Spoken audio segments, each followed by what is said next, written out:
Yo, yo, yo, what's going on, everybody? Good afternoon, good morning, good night, wherever you are in the world. But yeah, we're doing the match reaction and the player ratings for the game versus Benfica in the Europa League, the first leg of the round of 32. Now, I got Harry here with me, I got Rams with me, and I got Kesh with me. Also, Bearded Gunner should be coming on his way. So big up to the guys. What's going on, guys? Not much, man. Yo, what's good? What's good? Chilling, man. Chilling, man. Sorry if you guys have busy or if you guys. Thank you for coming, also, and anyone who's watching early in the morning or late at night. Good afternoon to you guys. Now, first things first. What was your first reaction to the lineup when the lineup came out of the team? What did you guys think about the lineup? Because let's just go through it chronological order. Let's not just jump through to the game. What do you guys think of the lineup? Similar lineup to the same lineup against Leeds, unchanged side. My first thoughts were they played well against Leeds. I'm expecting them to play well today. What do you guys think? Yeah, man. I said on the preview that I would have preferred us to rotate, but I was happy we went with a strong lineup. But then in the same respect, then you expect us to win once you play all those players. So, yeah, happy with the lineup. I would have rotated a few personally. I would have played Pepe and maybe a few others. But all in all, you can't complain about the lineup. It was pretty strong. Okay. Kesh, what do you think of the lineup? Or were you you kind of predicted this? I predicted it, yeah. I thought the lineup was good. I felt it was enough to get the job done. Then perhaps if we can win the game in the first half, then we can take a few players off and things like that. I went with the mentality of just getting the job done in the first leg rather than carrying it over to the second leg. Obviously, it was unfortunate that we couldn't do that. Okay. And then Rams, what do you think of the lineup when you first seen it? Yeah, I mean, I expected a couple of changes. So I thought we may see a Pepe come in. I thought we may see Holding come in. But, you know, looking at the lineup for what it was, I understood why he went for the same team. We scored 4 goals the week before. So, yeah, I expected same from what was just said. I just expected a win. Like, you play the same team, you know that you're going to have tired legs. But the one thing that I saw from Europa League is that obviously you get 5 subs and you can use them correctly. So if things weren't going well at half time, you could have made a change because you still got another 4 subs to, you know what I mean, to use. So yeah, I wasn't mad. I wasn't mad at that lineup at all. Okay. Now the game begins. We start playing. Immediately, I noticed that we're not doing the interchanges the same way we played against Leeds. We weren't. Yeah, the game wasn't as comfortable in the sense. It was a lot more comfortable in the sense that we were attacking, but at the same time, it didn't look aesthetically the same as how we played against Leeds. If you guys remember, when we were playing against Leeds, you'd find moments where Odegaard would be drifting to the right, giving the ball to Saka. You'd find moments where Smith Rowe and Odegaard would be on the left, playing 1s and 2s with Aubameyang. You'd find moments where Aubameyang would be out wide and Odegaard and Thing would be in the box. I felt this game, they were more limited in the spaces that they could pick up. Did you guys notice that?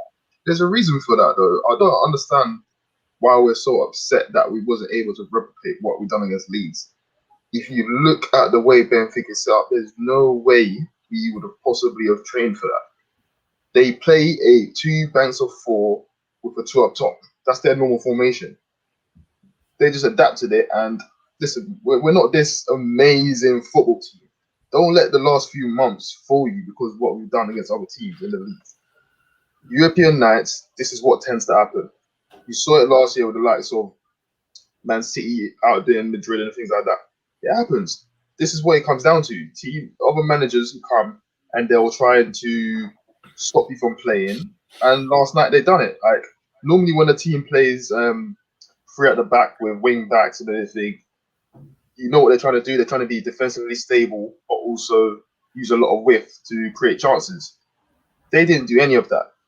They came and they looked to pick up off the scraps because, yes, they've got good strikers up front and their midfielders with Tarat and what's the name, Pizzi, they got good players that can create something out of nothing. They done that. It's not the worst thing coming away with a 1-1 win. Yes, we had the chances and we should have took them, but I think that's more down to individuals not turning up on the night.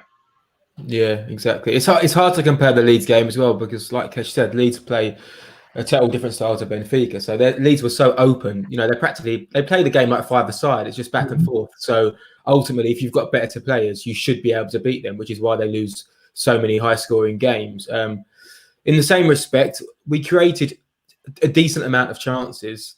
And hindsight's a wonderful thing. But if Aubameyang scores that first goal, the whole game is different. It's probably as similar to the Leeds game, but without conceding, because then Benfica have to come out a little bit. But they were just able to sit so back. I mean, like Kesh said, they played with a back five, but with no ambition to get wing backs forward. The strikers didn't have a sniff. They didn't create anything. And the only way we were going to concede was by making a sloppy mistake. And in that respect, once we've created quite a lot, that's when I'd probably say maybe Pepe over Emile Smith-Rowe might have helped, because he's a bit more of a finisher and he might have got on the end of some chances, or been able to isolate their fullback a little bit more. I don't think anyone playing against Emile Smith-Rowe is going to have a necessarily tough time. I just think they might not be able to cope with his movement a little bit, but I don't think he's going to get at you repeatedly and give you a tough time and essentially, do what players sometimes do to Bellerín or do to Cedric. So that's why the team selection can be up for debate. But it's really hard to take the Leeds game and Benfica game and compare them, because Benfica were just happy to sit there and soak it all in. Someone saying drop Aubameyang for the second leg. That's dumb. It's not happening, mate. Who said? What are these guys talking about? Okay, Yeah, no one's dropping Aubameyang. Yeah, you got to keep Aubameyang, man. I do wonder about Lacazette quickly. I'm sure he'll start against City, but if he doesn't start, I do wonder if there is a contract thing now in the air, and Arteta's almost saying, look, if you're not going to extend, and we can't sell you, or you don't want to leave, then I'm just going to slowly phase you out. It might not be that, but I do wonder if he's just going to focus on Aubameyang, because essentially Aubameyang is your main striker for the next 2 seasons, 3 seasons. I don't think it's that. There's nothing wrong with that. Martinelli came on. I think Martinelli can do a job. And Akesh, I think you were going to say something. Go ahead. No, I'm saying I don't think it's necessarily that they're willing to phase Laka out. I just feel, obviously, since we've got the likes of Smith, Odegaard in, and Smith-Rowe, he's probably seen that we've got a lot more to create for Aubameyang through the middle now, and I think he's trying to see how it goes. As I said, it worked against Leeds, but Leeds are not exactly the same team as the Benfica. People always seem to compare games game by game. Like when you play European football, it's a total different kettle of fish. Like teams play the games played at a much different tempo. It's more to do with your tactical nous rather than just the team overall's footballing ability. And you saw that last night with the way they set up. I said it in the preview. I said they will be stupid to come with 2 bangs of 4 because they'll get out down. So what they've done is they came with a game plan, and they've done their game plan perfectly. And as I said, like I'm not the one to complain about pitches and that, because we created a chance and we didn't finish it. But that's what happens. You're not going to be able to play your game to the best of ability on that pitch. Yeah. But what you have to do is you have to create the chances, and when you get to create those chances, you put them away. That then would have changed the game, because then they would have opened up, and then you would have seen a lot more spaces for creative players to kind of make the same impact that they did against Leeds. Okay, so now moving on to the 54th minute, the penalty, clear penalty in my opinion. Emile Smith-Rowe put his hand up, and I've seen them not being given in the Premier League because obviously it's different referees, different bodies, different ways of reffing. But of course, it is a clear penalty. I'm not going to dispute it. What do you guys have to say about the penalty? Can you mistake him for that? Should he have kept his arm down? I don't know. It's stupid. It's stupid. But when I'm not making an excuse for him for being young, but when you're young, you're a bit naive, and sometimes you don't realize that the impact you're making. Like at the end of the day, you should have cleared his lines way before that. When you make a lapse of concentration like what he done to concede the corner in a short space of time, it's probably still nagging at his brain, and he hasn't recovered from it. And then what tends to happen is another mistakes follow behind that, and that's what happened. Like he's a young lad, you knew from it. Yeah, Aubameyang to Dortmund, Haaland to Chelsea. Get out of here. Okay. So what I'm gonna say is, Rams, what'd you think of the goal that we scored and the reaction that we did to the goal? Did you think that was much needed? Were you excited? Do you think at that point we were gonna push on and win the game? Because guys, I'm not gonna lie to you guys. Once we scored that 1 goal, I said, you know what, this is it. This is all we needed. The floodgates are gonna open up. Or did you think, oh, now that it's tied, it's going to go back to being a cagey 1-1 again. What I would say is that the drive we showed in the 2 minutes or whatever it was after the penalty was what we needed from the start of the game. It was like we needed that goal to get us going again. And we had it at the start of the game, and then we just started drifted off, let the half go out. We didn't start the second half well from the go. And it was like, okay, now you can literally see in the players. I watch Dani Ceballos a lot when he's very emotional, right? So whenever something happens, if we concede a goal, he speeds the play up quickly. He all of a sudden just goes right. But before that, it's a bit, 0-0 is safe. It's a safe result. You can tell in the way because I think he's just so emotional in terms of how he plays. And all of a sudden, the ball started getting faster.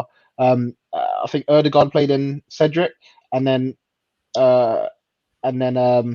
obviously got the goal.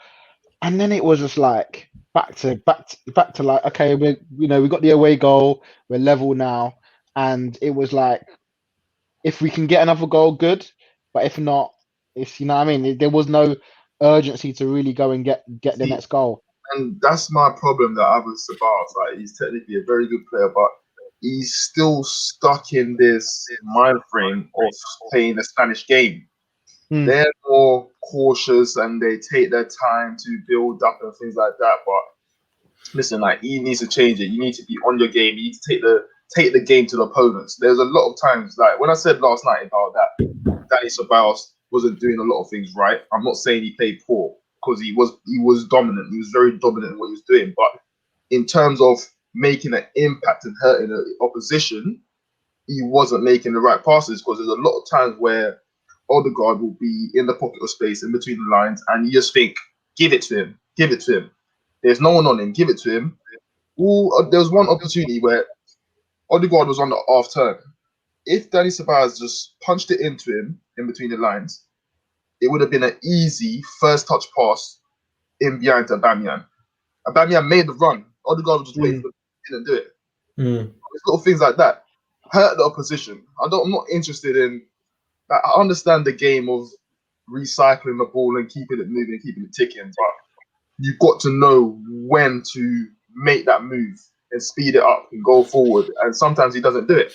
Yeah, exactly. If you want to keep it moving and keep it ticking, then we'd play elneny. The reason why he's in there, right, is to give us that bit of extra. And he was good last night. He made some good forward passes, but there's too many times when he didn't play the pass, and that's what holds him back a little bit. So when we talk about signing Ceballos, or would we sign, I'm just really not convinced, because I know he's had good games, but his good games have essentially come, against Burnley and Leeds and Benfica, not amazing opposition. To take us to that next level, I don't think he's that player, and I don't think he's an upgrade to Xhaka next to Partey. I just think he's someone different, so it's more refreshing to see. But I don't think it helps us. It might help us create a little bit more. But in the same token, Xhaka is wonderful at playing those quick passes through the lines. That's what he loves to do. He gets the ball and just plays it. Whereas Ceballos just holds on for it a little bit too long. For me, he's a squad player at best. Yeah. But then they're saying about 15, 20, 25 million. Look, if we could get him on another loan, cool. Like, he knows the system. He seems like a good lad. Like Ram says, he's got a lot of passion. He plays with his heart. So that's quite good to watch. One thing I would say though, because I feel like we undermine, like, even though we didn't win, we're undermining the team. Like, a few months ago, this team would never bounce back immediately after a goal. So you have to look at certain things and look at the way the squad's developing. Like, you've got a guy like Saka who steps up. We know how to go on to restart quickly, and we never had that a few months ago. So there is things that are improving. Like, it's not all doom and gloom. We look at this game and we say, "Oh yeah, we should have won." That's because we're so desperate to win this competition. But there's nothing wrong with going. Over the years, I've seen teams go away and get a 1-1 draw, and they're like, "Cool, second leg we go at it again." Like, we got a team like Leicester who's better than us in the league, and they managed to draw to whatever, it was a Czech Republic team. So it's arcade. Like, we can't just think because we're Arsenal we're gonna go and steamroll everyone. Yes, Benfica was there for the taking, and we should have taken them if we taken our chances. Okay, I think a little different from Kesh in the sense. Kesh, remember what did you say specifically? You said you felt like we had control of the game, or you felt like we were attacking well and we were playing well. Which one? No, I didn't say we were playing attacking and playing well. I said we had control of the game in terms that we was never going to get hurt by the opposition. They was never going to hurt us. They didn't pose a threat. They wasn't creating chances. Here's my thought. I thought we did not have control in the game in the sense that we were causing ourselves problems in the back end of things. We were losing the ball, putting ourselves under pressure. When we did have the ball, it was kind of pointless because we'll get to the finish line and we wouldn't score, or we would get that perfect chance to just take the open shot in front of goal, like Odegaard's chance. But you slice it because the feet, you lose the ball underneath your feet. You're forced to make the pass to bellerín that causes a terrible shot. And just numerous mistakes they were making in front of goal. You can have all the possession you want, but if you're not having more shots than the opponent, if you're having more shots than the opponent, and you're not having more shots on target, and you're not actually utilizing those chances to, what have you actually done? You haven't you haven't impacted the game you wanted to, but you're still in control of the game because you've got the ball. That's the basis of football. If you've got possession of the ball, the opposition cannot hurt you. Doesn't mean they're scintillating football, but they can't hurt you. The more you got the possession of the ball, the less they're gonna have it to make an impact. Yeah, unfortunately, what we've shown is even when we've got control of a game, if we don't get that first goal, or we're not clinical enough, then when we concede, whether it's a penalty against Wolves, whether it's a first-minute goal against Villa, whether it's an Emile Smith-Rowe penalty yesterday, there's still that naivety in our game. There's still a youthfulness, even though we're not that young. And there's still a nervousness. The players can feel it. And I said it yesterday on the terrace. There's that nervous energy that creeps into us, which is over that two-legged tie. The guys are looking forward to that return leg, but they're also going to be so scared of it being 0-0 for too long because they're going to feel that vulnerability. So, I don't understand. Like, I know you're saying we haven't got possession. We never wasn't in control of the game, as in we wasn't totally outplaying them and things like that, but why do you expect us to go and just outplay a team? Like, I know we've been playing well recently and things like that, but we're not just all of a sudden this great, amazing team. You've got to remain humble and still know that this is an Arsenal team who's gonna cause trouble for themselves as always. No, it's not. I think you're misunderstanding. I think you're misunderstanding what I'm asking for. I'm saying based on the choice of wording that you used, my understanding of controlling a game is being on top of the team, constantly berating them. It's almost like when we lost to Manchester United. That's what I'm saying. If I was going to say that, I would have said we dominated them.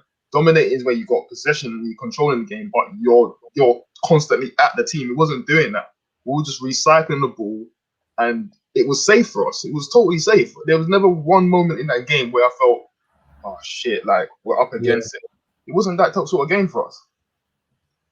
Yeah, which is why it's really annoying that we didn't just kill the game. I think that's annoying when you see Man United win so comfortably in Spurs. You just think, man, we could have killed that game yesterday, like killed it. And then next week Martinelli plays and Pepe plays, and it's all right. But it's the way it goes. There's a reason for that, and I keep saying it. The pitch was laced with water. Saka is a guy that likes to run at guys, and I saw him last night. He's running, but he's dragging the ball, and the ball's just not moving with him at all. Oh yeah, loads of players slipped in the first half. I think Xhaka slipped a few times.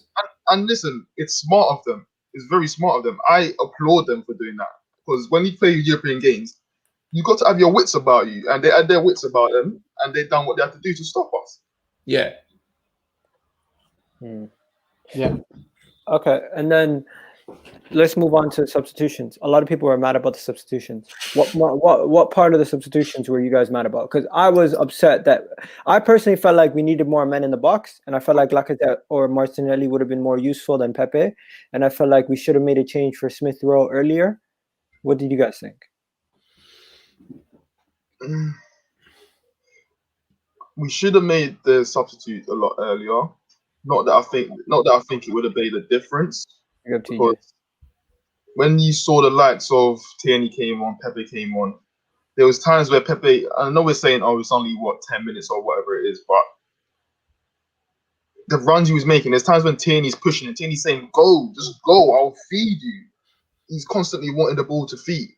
Like, he's got to break out of that cycle. You don't always need the ball at feet. Man. You're a lot more dangerous running in between the lines of the fullback and the centre back, making them track you. Yeah, exactly. I think Pepe's got to learn that. I know Arteta speaks really well of Pepe, but he does that for almost every single player that we have. He needs to learn that when he comes on, you have to grab your chance. And it doesn't mean necessarily scoring a goal. It just means contributing in the right way. And I think the first thing he did was he got the ball maybe inside their box on the left-hand side. And he kind of took a first touch, but almost tried to step over. Yeah. And it went straight out of play. And I'm just like, my God, what are you doing? Like, why? The best thing about Saka is he doesn't try to do anything extra. It's get the ball, it's drive, step over, cut inside, or cross. It's not like cut in, cut back, cut in, cut back. Shimmy, shimmy. It's just quick and impactful. Whereas Pepe, it's always got to be like this nice little bit of movement, and it's like you've just come on, be clinical, take your chance, and that's the problem Pepe's going to have. And it's about making the right runs at the right time. And when you do have the ball, it's about using it well. And you've got a greater chance of using it well by taking a touch and crossing it than you have by taking a touch and trying to do a step over when you're approaching like the bar line, So I wanted Pepe for me, Pepe is actually a luxury player. And it's so interesting because we got rid of one after years of trying to get out of that mold in terms of Mesut Ozil, but in a completely different way. He's his own luxury player. And listen, in the French league, you can do that. You can do the step overs, and you can take man on. And don't get me wrong, it has worked once or twice in the Premier League, but I'm literally talking once or twice. I can name you the times that he's done it and it worked.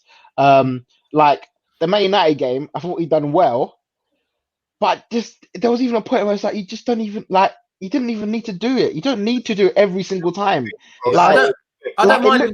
If it comes off every time, fair enough. I put my hands up. It worked. You're the man. Like when Ronaldinho does it and it works all the time, cool, fair enough.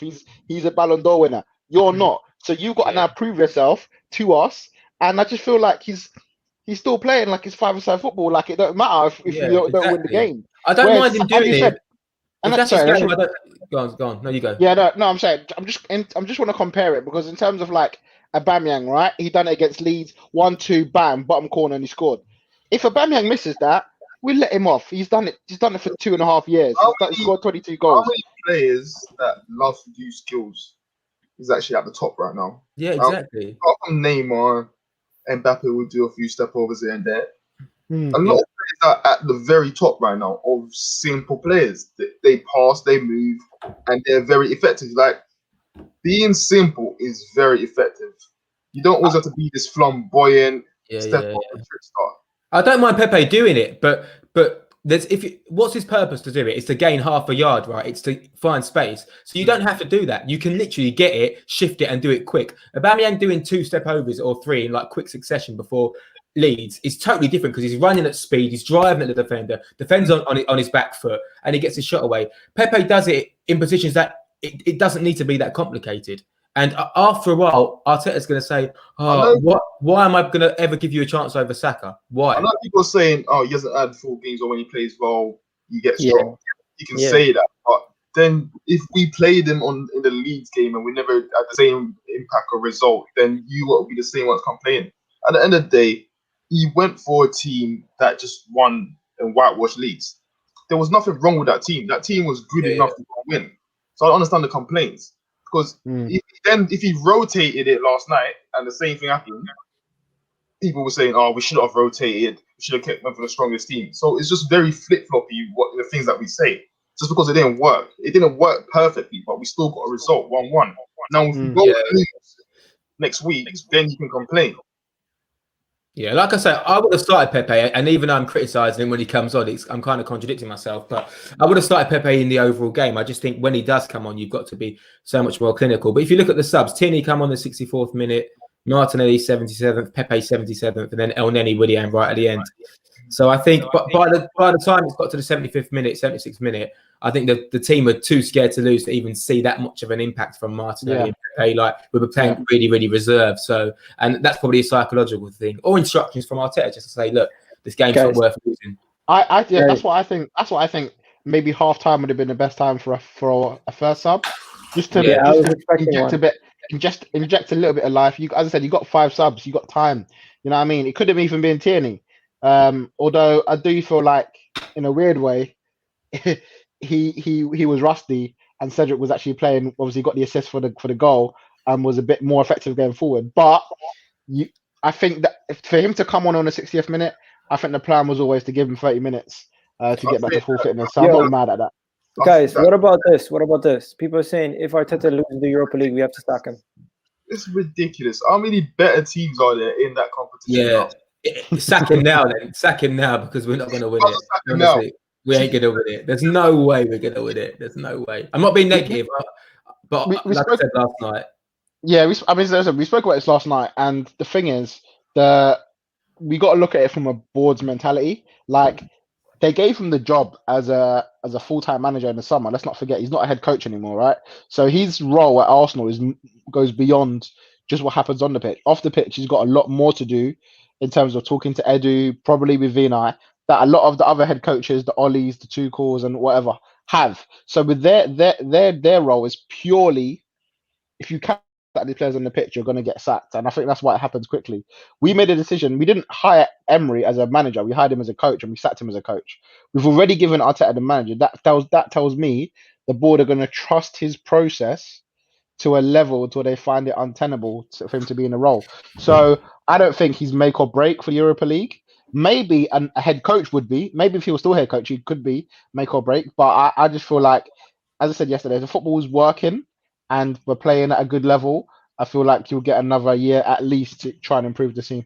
You'll get another year. Definitely get another year. Like, they're not going to give him a manager's role and then decide to sack him. Like, we're saying he should win the tournament. There's lots of better teams in that tournament than us. Yeah. Like it's not a foregone conclusion that Arsenal should win. Like, Rome can give us trouble. Villarreal can give us trouble. AC Milan might have drew last night, but they look at where they are in their league. There's good teams in this competition. If you have high expectations, or I'd probably call them unrealistic expectations, then of course, in your eyes, Arteta should be sacked. If you think him not winning the Europa League is a sackable offence, then with all due respect, or respectfully, that's part of the problem. We're not going to win the Europa League. And don't get me wrong, we could go far in it. We could. And if the draw falls our way, who knows what's going to happen. But with the teams left in it, it's going to be really, really hard.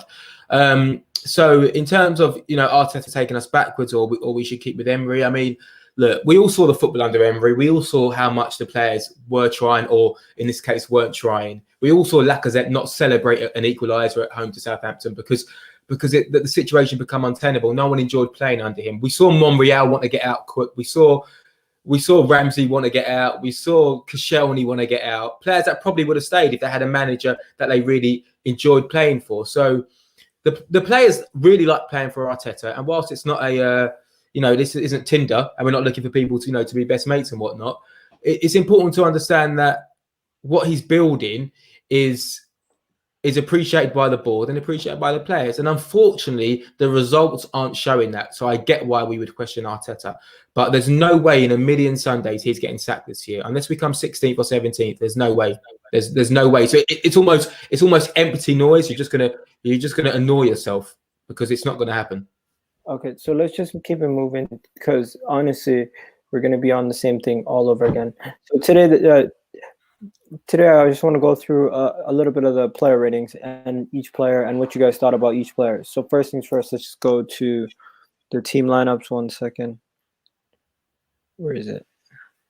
And the first player, of course, is going to be the goalkeeper. What do you guys think about Leno? Could he have saved the penalty? Could he have done anything better for you guys? Penalty, man. I know it's harsh. You can't really say anything.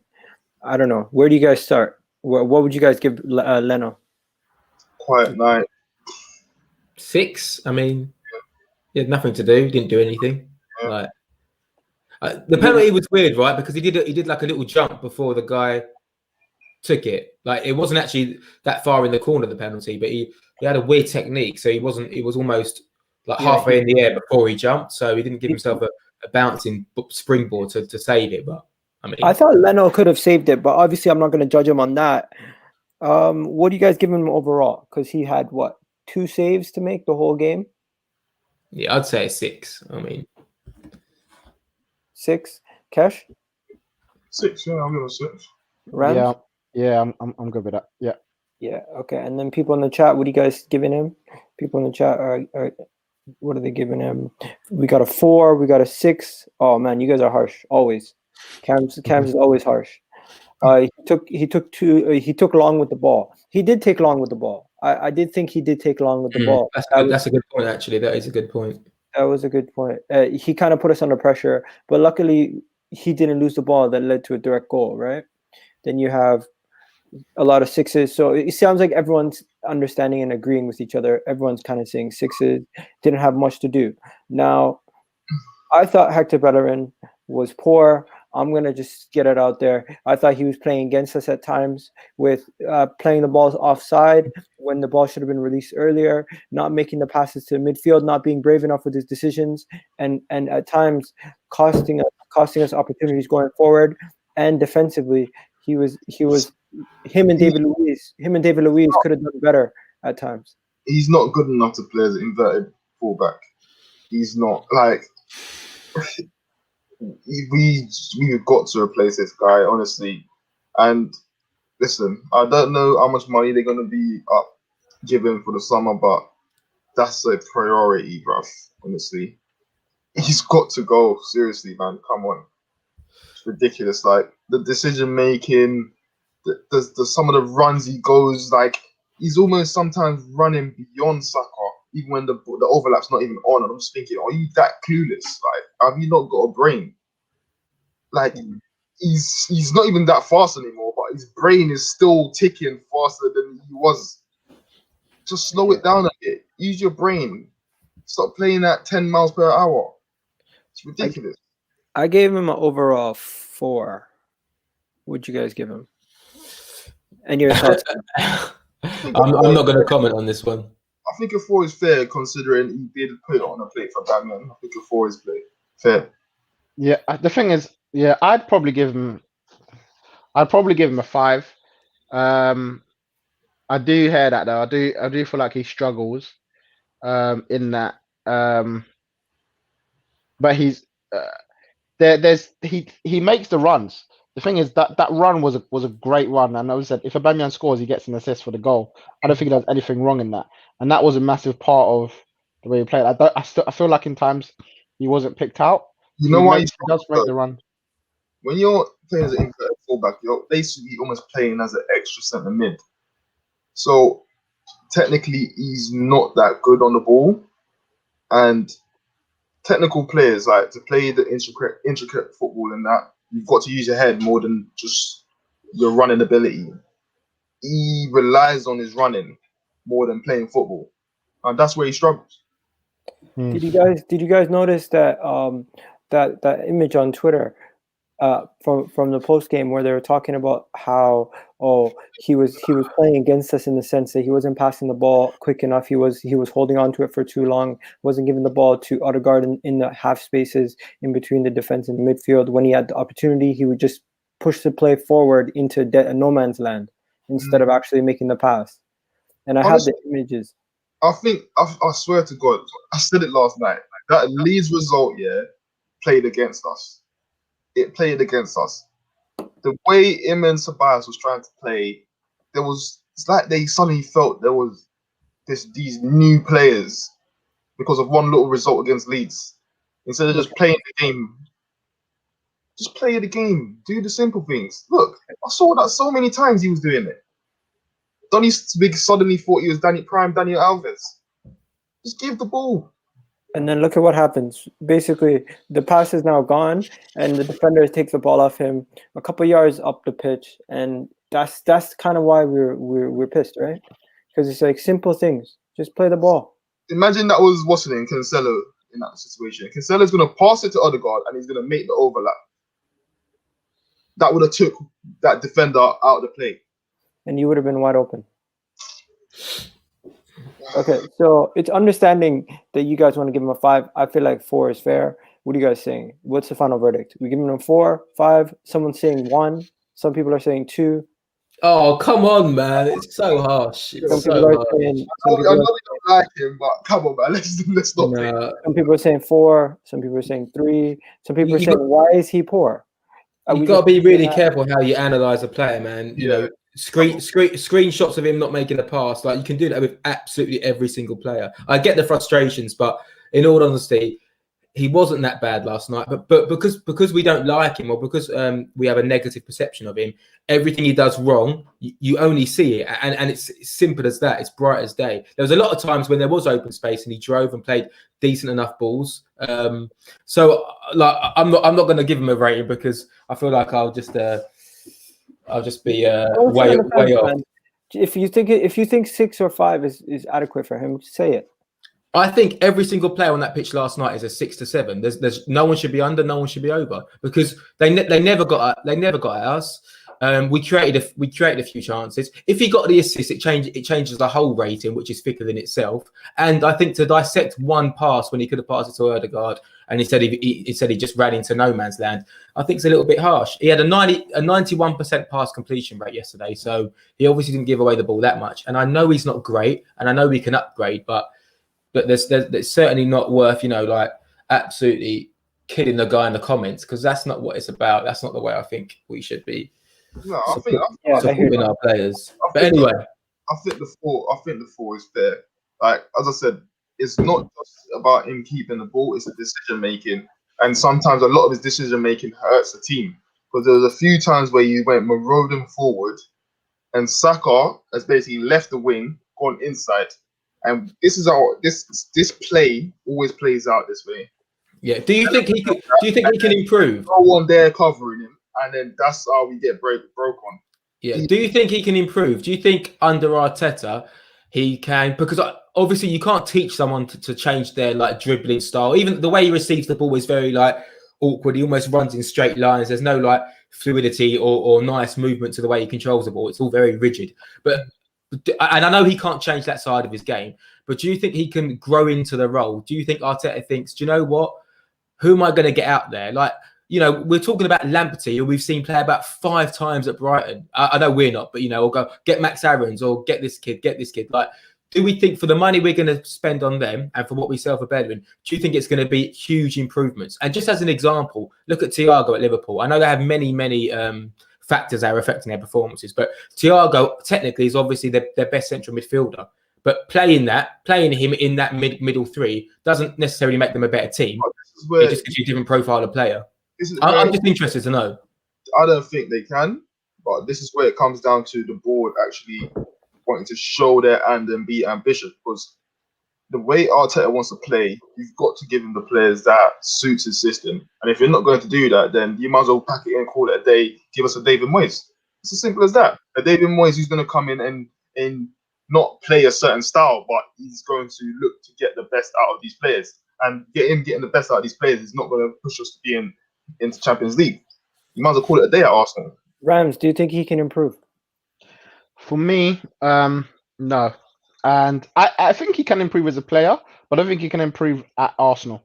I feel like he's got to a place where he's hit his max for me. And the system I don't think works for him or will work for him going forward. If it was me, I'd be looking to replace him in the summer. I know. Was it a 30 mil bid we had in the summer for him? No, it was a loan. I was alone. Yeah, I don't even want to loan him, to be fair, because I don't see the point. For me, like, you loan someone who you want to bring back to get experience, like the Willock and the Maitland-Niles. I don't think there's any point in loaning bellerín, because he's at the age now where he needs to go and just play somewhere else. So if we can sell him to, a PSG, if they come back to him, come back to us, fair enough. Or even a swap deal for someone else, I wouldn't mind. I'm fed up with these loans, man. Just get rid of him, personally. Okay, so we're gonna move on.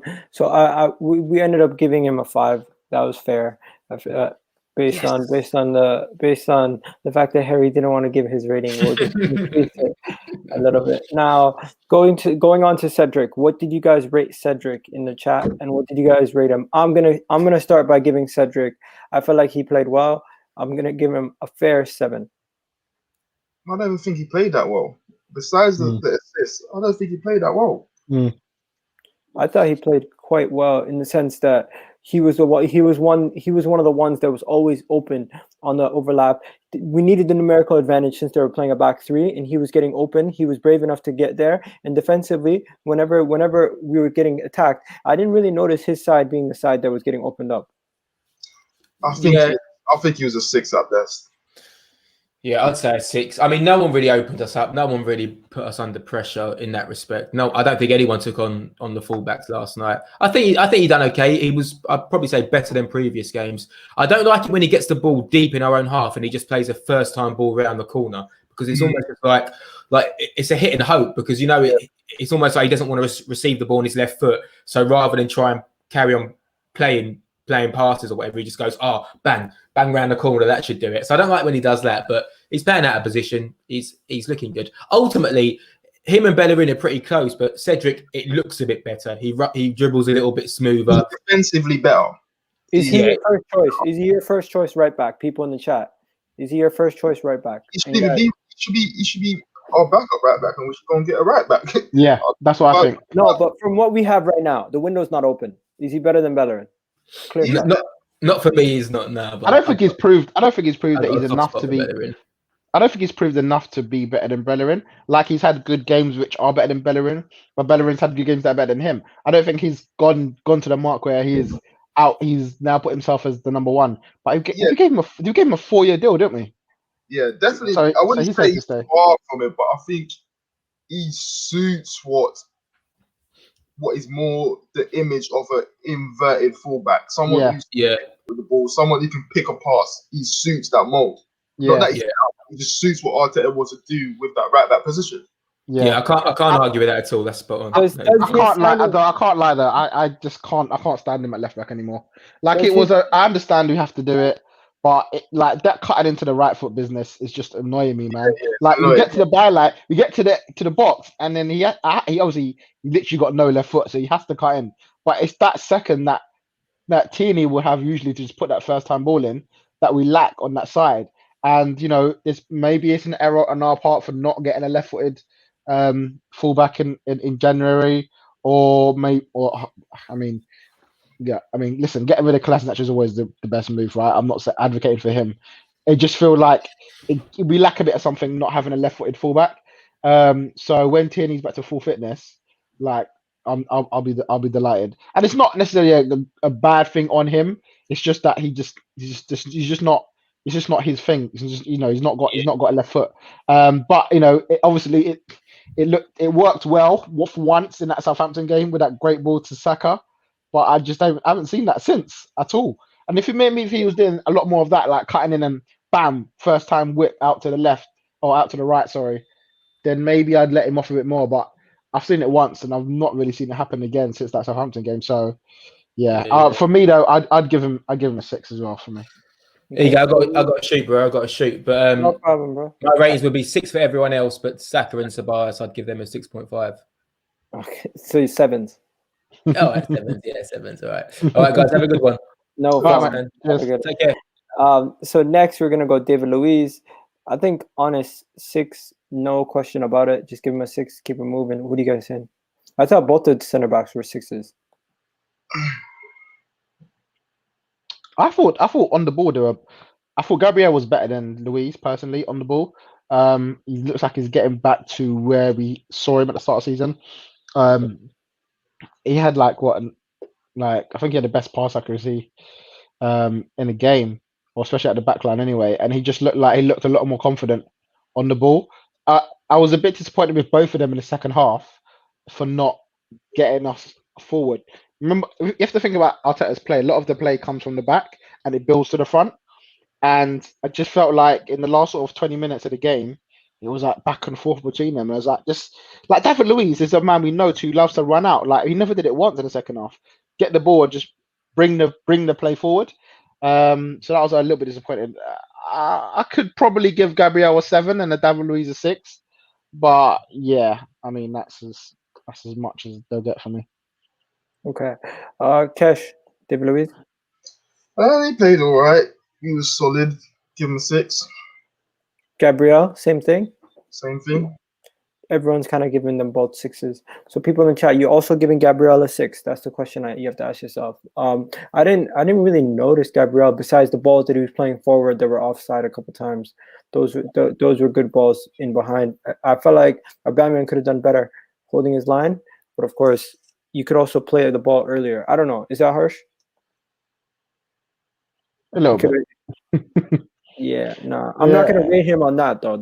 I feel like he gets a 6 based on the fact that we drew the game, and it wasn't really from a defensive error. Yeah, I agree with that.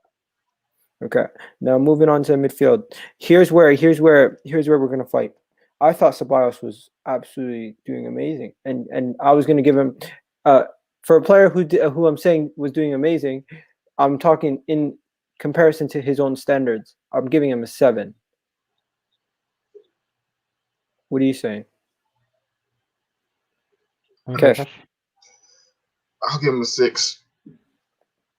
Yeah, you've already explained why numerous times, but you wanted to say it one more time.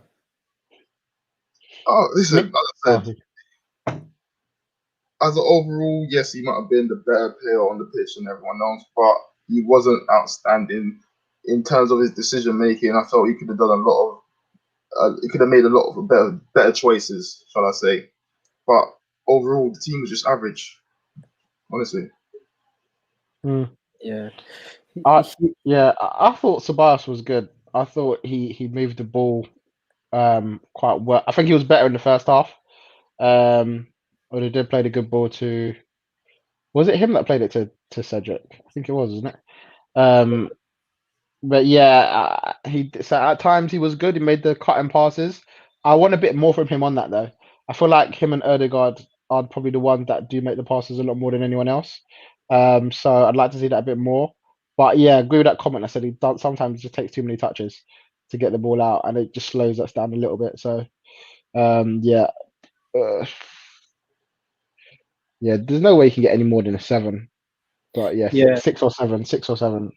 Yo, guys, before we go any further, I need you guys to do me a favor. Every single one of you guys, can you just smash a like on the video? It really helps the channel. I need you guys to smash those likes because there's over 20. There's been over 30 of you guys the whole entire time, but there's only like 20 likes. So come on, guys. What are you guys doing here? Now, next, moving on to Xhaka. If I'm gonna give Ceballos a 7, I kind of feel like Xhaka was just as good. Am I wrong? What are you guys saying? Wrong. Yeah, okay, I don't agree with that. For me, he was. Yeah, I'll give him a 6. Yeah, even maybe a 5. I just felt like I don't know if it was tiredness, but I just didn't see enough from him at all in the game. Really, I don't think he was creative as he against Leeds. He looked actually quite like he was creating chances. But I don't know if it was the system that they were playing, just didn't find the spaces to create. And I know it's not necessarily his main role, but when you're playing against a team that's not creating chances, your role as a DM essentially isn't required to be that. So you've got to now prove your worth going the other way. And I just don't feel like he did that really. Okay, Kesh, what'd you give him? Give him a 5. Rams? I'd give him a 5 as well. Yeah, 5 or 6. Yeah. So we're gonna go down to 6, meet in the middle, or are you guys just saying no? You're sticking to a 5. I could give him a 6. I could give him a 6. Kesh, 6 reasonable? 5. All right, he's getting a 5 then. Then moving on to Smith. No. Next is Saka. I'm gonna go Saka next. You know what? Some people were being harsh on Saka. I thought Saka was impressive once again. Yes, he wasn't. He missed some chances, and he did some things wrong. He still ended up popping up with a goal. He could have scored that near post chance earlier, and he took a pop shot at the goalkeeper. Was always going to catch that shot. I think a 7 is a good score for Saka this game. What do you guys think? Listen, I mean, if it wasn't for him, we may not have an away goal. And I'm being generally serious in terms of if he didn't score that goal, look at the rest of the play. I don't know how he would have got a goal because Aubameyang was off it all game. Smith Rowe barely have an opportunity. Didn't see anyone else getting any opportunities. He got in the box. He stayed on side. and he got the goal. And my only regret was that Bellerin's ball didn't go to Saka. And the worst part of it was I didn't want it to go to Aubameyang. I actually wanted Saka to get on the end of the ball. So like, Yeah, same. because he's in that sort of confident mood. I think he had another decent shot. He was trying a bit harder than I felt everyone else on the pitch, really. So I'll give him a 7 personally. I thought he had a When the thing is, I get that you can't just give everyone high ratings when they score goals, but there are times when you think if he wasn't for that person, what would you have done? And for me, Pepe weren't doing what Saka was going to do. I could never see Pepe getting a goal in that game. So yeah, I'll give him a 7. Yeah, so it seems like 7 sounds like a fair result. Everyone is kind of saying 7. Somebody's saying 8. Kesh, what was your final decision? Saka, give him a 6. Do you want to elaborate? As I said, the team was average. I feel like his own performances are going against him now, in the sense that if he's not. It's not a thing for Saka to have an average game. Like, he is a young player. Like, he's not going to play every game at a consistent 7 or 8. There's no shame in it at all. Yeah, I hear that. Completely hear that. Okay, so moving on, guys. Bukayo Saka, are you guys giving him an 8? Are you guys giving him a 7? People in the chat, get your voices heard right now. Let us know what you guys are giving him, because we're giving him a 7. Kesh gave him a 6. What do you call it? Rams, you give him a 7 also, right? Yeah, I give him a 7. Yeah, so we're meeting this time. We're going higher, and going on to the next player. You know what? Should we go Smith Rowe first or Odegaard first? Let's go Odegaard first, because I don't have an image for him. I thought Odegaard was man of the match. I honestly thought he was man of the match. I don't have a picture of him yet because they haven't done it yet. But Odegaard, I thought man of the match performance. I thought if Saka is being given a 7 and anyone was going to get an 8 this game, it would be Odegaard. So I would give him an 8. What are you guys saying? Yeah, I'd give him an 8 as well, personally. I thought, like, in terms of the creative players, he was doing the most. Again, a great ball. He played a couple of great balls through the middle in the game. I mean, as I said, it wasn't a great performance from everyone, but yeah, Ødegaard from me proved that maybe he should maybe get a run of games in the number 10. And I think that's good enough. Whether he'll get it or not, I don't know. But yeah, I'll give him an 8. Okay, man of the match also? Yeah, definitely best player on the pitch for sure. Okay, Kesh, your thoughts? I felt he was the best player on the pitch, to be honestly, and I felt he could have made a much bigger impact if the players was finding him. Like, I don't know, like, they didn't find him in the right positions even when he was free. He was constantly the man that no one was picking up. Lack of cohesion, bro. Like, it was ridiculous. Like, it reminded me of when Van Persie went to Man United and their players just wasn't playing him. And Fergie had to tell them that, listen, find him, he will score. Find Odegaard in the pockets and let him unlock defenses. It's as simple as that. Okay. So we're giving a man of the match. Let's see what the people in the chat are saying about Odegaard. What are they doing? So I'm asking you guys: is it a 7 or 8? Kesh, you give him an 8 also? I wouldn't say an 8. I'll give him a 7. Okay, people are saying 7.25, 8. Other people are saying 7.5. I'll take anything that's higher than a 7 as an 8. So I'm just going to say people are agreeing with me by putting 8s. Now, moving on to Smith Rowe. I thought Smith Rowe was poor. Based on the standards that he set for himself the past couple of weeks. And, of course, he's a young player. You're not going to always see 10 out of 10 performances from the man. You shouldn't expect that in the first place from a young player. But in this game, he was kind of a passenger at times. It's safe to say I'll give him. I'm toss up between 6 and 5. What are you saying? I don't know why we're putting square pegs in round holes. Like, he's been so good in a number 10 for a month or 2, and now we've given him 2 games on the left wing. He's not a left winger, man. Like, I get that he interchanged quite well with Aubameyang and Ødegaard, but he's had 2 games now where he's not had a massive impact. and I just feel like that needs to stop. If you've got Pepe, who's a natural winger, there, someone like Martinelli who can probably give you a little bit more out there, why do we need to put him there as well? Why can't we just have players like Smith Rowe and Odegaard fighting for the number 10, and one gets it? You know what I mean? Saka is guaranteed out there, and then maybe a Pepe and a Martinelli, even a Aubameyang at times can fight for that side, and you got Lacazette, Martinelli, and Aubameyang for up top. I just feel like Smith Rowe I don't want to ruin his game, but just keep moving him out of the position that he wants to be in. So I'm a bit already a little bit worried about that going forward. But I know it's only been 2 games, but yeah. I can't fault him the fact that it's not his position, but on his performance, I have to give a 5. I can't give more than a 5. Gunnar Express, what's going on, bro? Just before you go, I want to read this comment. Vegas Gunnar says we keep moving Emile Smith Rowe out wide, so he could be why is basically saying why his levels are dropping. We moved him out wide, that's why his levels are dropping. A lot of people are saying 4s. Big up to you, Gunnar Express. What are you giving Smith Rowe, man?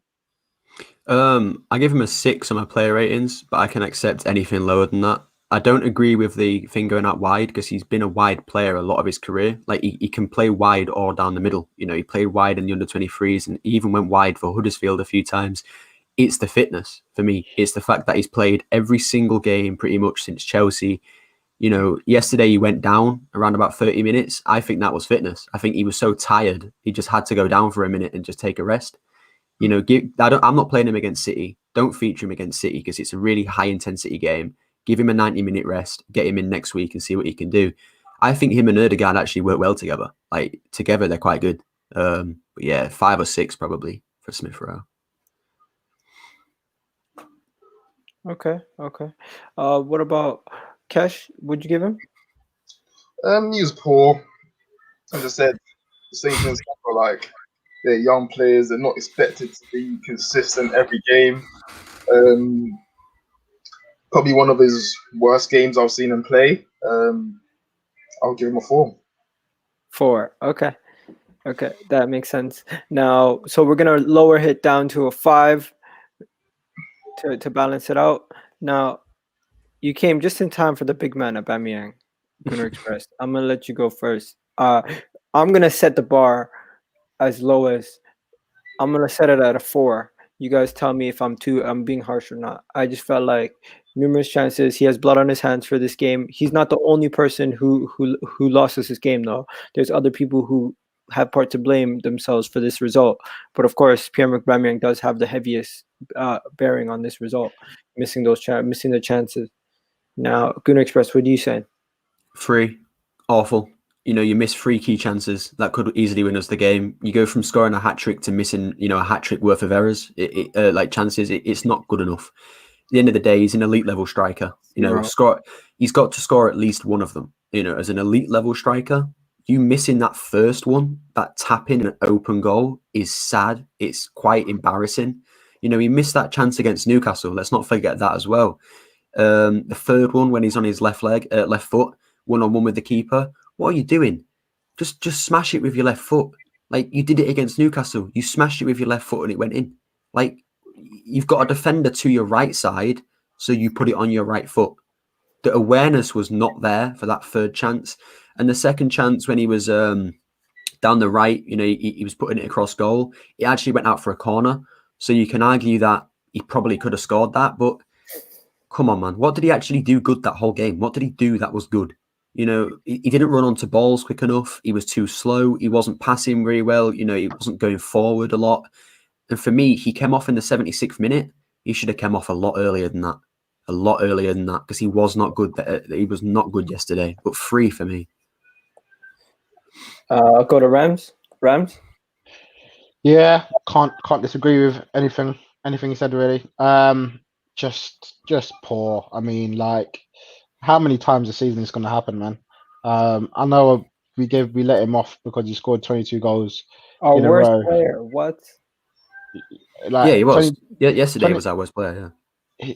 He scored 22 goals in a row for the past couple of seasons, so we've given him chances this year. But how many times, man? Like, if we're going to do anything this season, we need him to step up.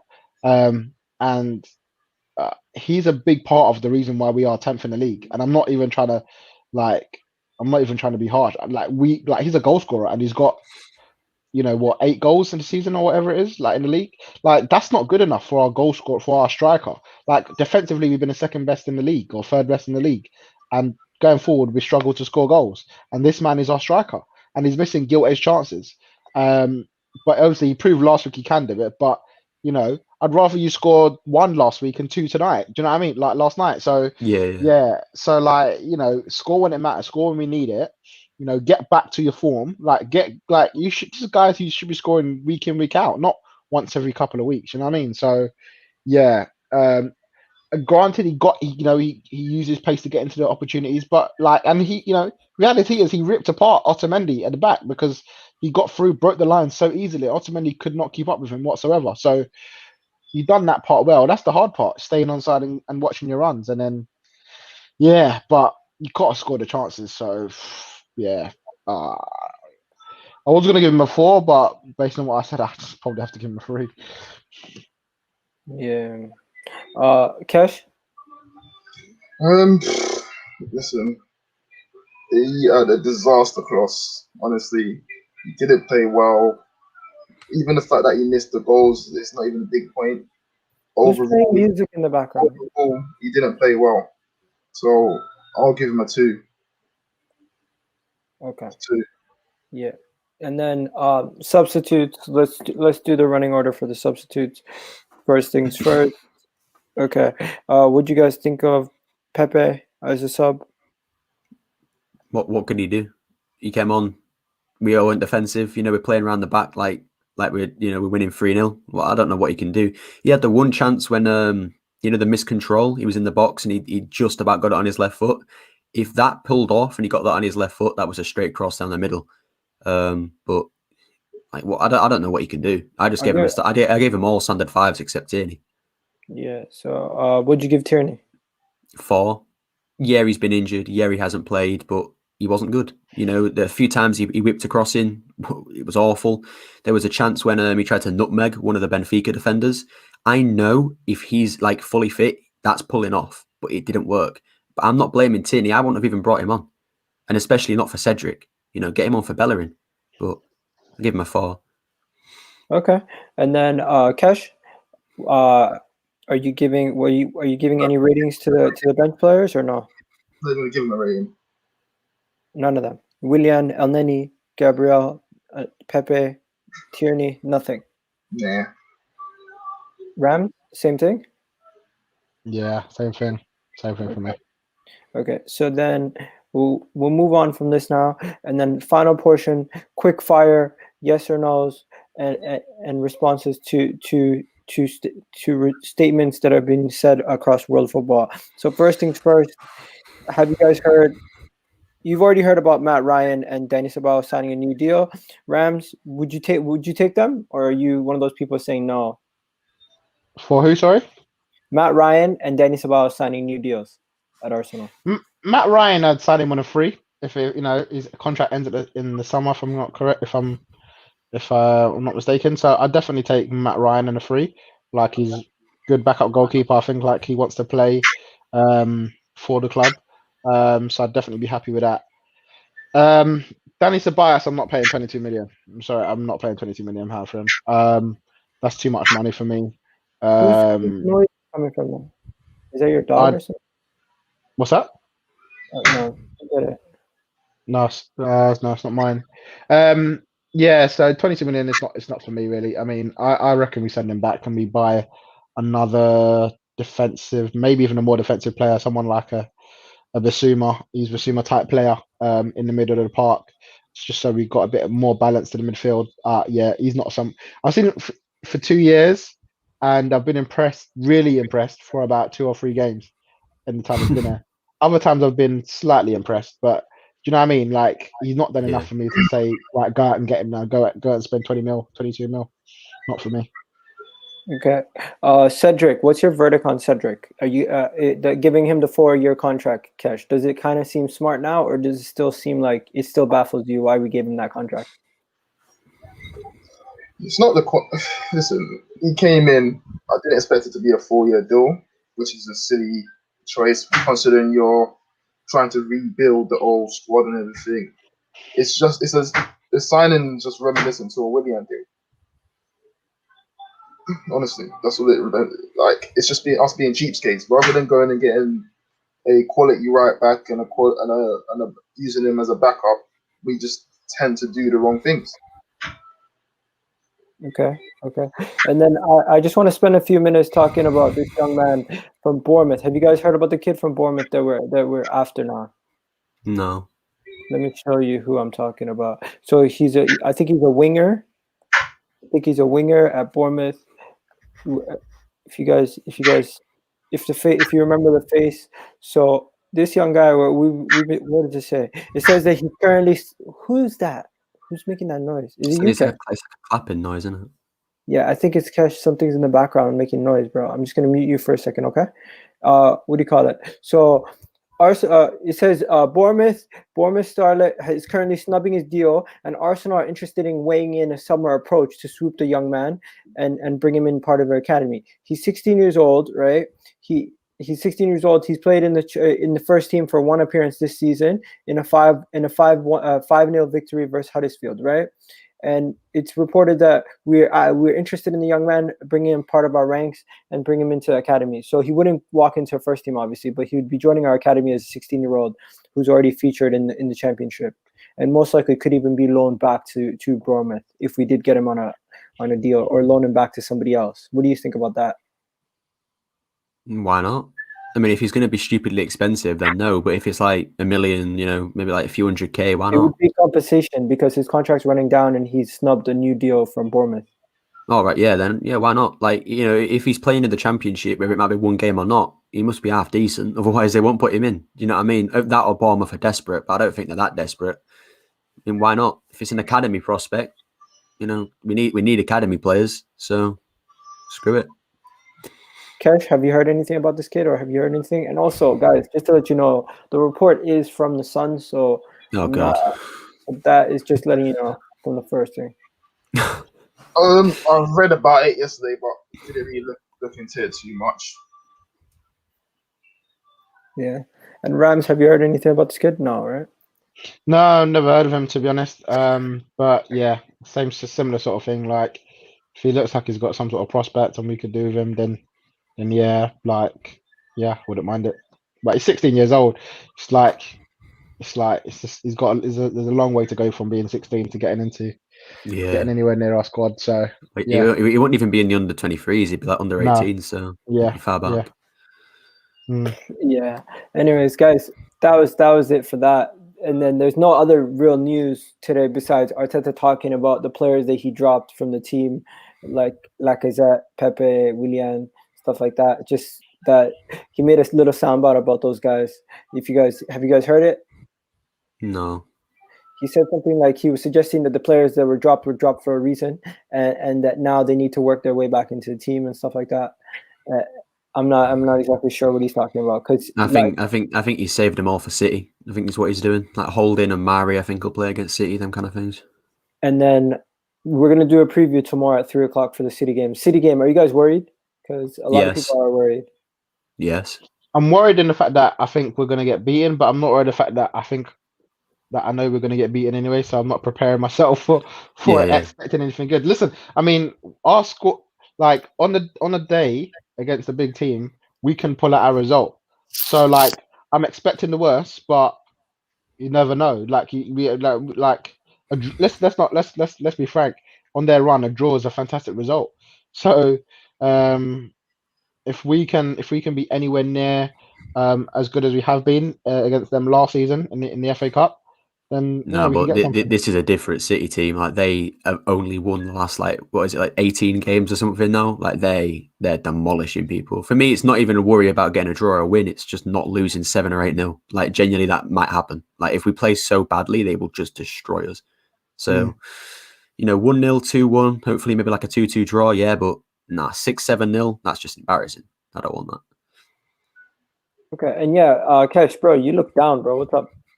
Nothing. I'm good. Nah, because you mentioned City and you just held your head. I was like, what's going on? But yo, we're out of here, people. Rams, tell the people where your channel is, bro. Yeah, also you can find me on Neek Sports, at Neek Sports, NWKS / Sports. We've got a gal coming on tonight to talk all things Arteta, so make sure you check that out tonight at 8 o'clock. Yeah, we'll dissect into Arsenal there. And Gunnar Express, you want to tell the people where to catch your channel? Yeah, just the Gooner Express on YouTube. Also follow me on Twitter at @GoonerExpress_. Yeah, there you go. And Kesh, everyone can see Kesh's Twitter right there. It's at _Kesh_. And yo, what shirt is that? Is that a football shirt? Or a rugby Welling. shirt? What? Wellington. Wellington. Wellingborough FC. Never heard of it. Conference. Oh, it's a conference football. Yeah. Okay, so yo guys, we're out of here, people. Have yourselves a great day and enjoy your weekend before we play City, because it's going to be a rough one.